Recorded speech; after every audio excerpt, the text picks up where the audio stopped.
दिंडोरी तालुक्यामध्ये पालखेड, खडक, सुकेणे, मोहाडी, ननाशी, दिंडोरी, वरखेडा, मातेरेवाडी, बोपेगाव या परिसराला पावसानं चांगलंच झोडपून काढलंय। 3 ते 4 दिवसापासून पाऊस होतोय। द्राक्ष बागांमधून पाणी वाहत असल्यानं चांगलंच नुकसान झालंय। टोमॅटो, सोयाबीन, मका, भात आदी पिकांचा हातातोंडाचा घास हिरावून जाण्याची भीती निर्माण झाली आहे।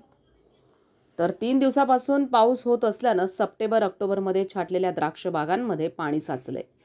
पाण्याचा निचरा होतो न होतो तोच पुन्हा पाऊस होत असल्यानं शेतात तळं बनलंय। छाटणी झालेल्या द्राक्ष बागांवर बुरशीजन्य रोगांचा प्रादुर्भाव वाढलाय। त्यामुळे शेतकऱ्यांना चिखलात औषध फवारणी करावी लागतेय। संविधान न्यूज, नाशिक। आपण जर बघितलं तर काल देखील रात्रभर प्रचंड पाऊस झाला। म्हणजे मागच्या काळामध्ये मग कांदा असेल, द्राक्ष असेल, टोमॅटो असेल, भात असेल, सोयाबीन असेल, मका असेल, भाजीपाला असेल, या सगळ्या पिकांचं प्रचंड प्रमाणावरती नुकसान झालं।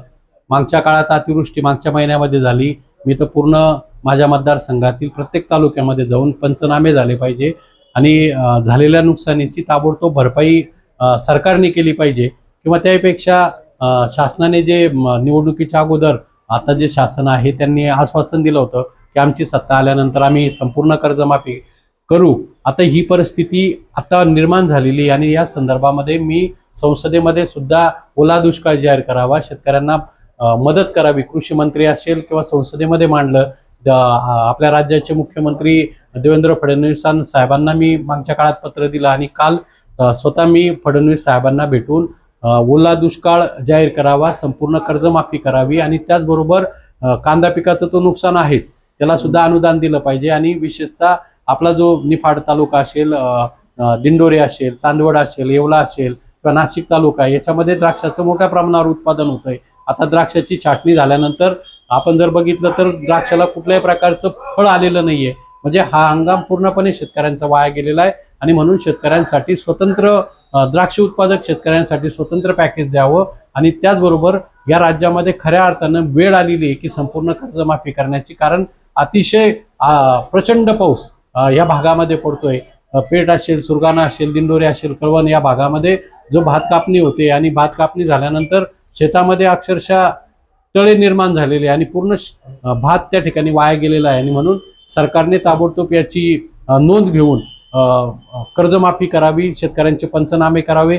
मी सकाळीच कलेक्टर साहेबांना फोन केला होता, कलेक्टर साहेबांना सूचना केल्या। कलेक्टर साहेबांनी व्हीसीद्वारे संपूर्ण नाशिक जिल्ह्यातील तहसीलदारांची व्हीसीद्वारे मीटिंग घेतली आणि मीटिंग घेऊन त्यांना सुद्धा त्यांनी सूचना दिलेल्या आहेत। तर माझी विनंती आहे शेतकरी बांधवांना की आपण सगळ्यांनी तलाठी असेल, कृषी सहाय्यक असेल, ग्रामसेवक असेल, या सगळ्यांकडे आपली जे नुकसान झाले ते नुकसानीची पाहणी करण्यासाठी किंवा पंचनामा करण्यासाठी त्यांना आग्रह धरून आपला पंचनामा करावा। कारण तालुक्याचे संबंधित तहसीलदार असतील त्यांना देखील सांगितलेलं आहे की कुठलाही शेतकरी पंचनाम्यापासून वंचित राहता कामा नये, कारण जी मागची मदत खरीपाची असेल किंवा आपली रब्बी पिकाची असेल ती अतिशय तुटपुंजी, परंतु ठीक आहे, सरकार जे देतंय ते शेतकऱ्याच्या पदरात पडण्यासाठी पंचनामे होणं गरजेचे आहे आणि ते पंचनामे जास्तीत जास्त करण्यासाठी संबंधित महसूल विभाग असेल, कृषी विभाग असेल किंवा ग्रामपंचायत विभागाला आपण सूचना देऊन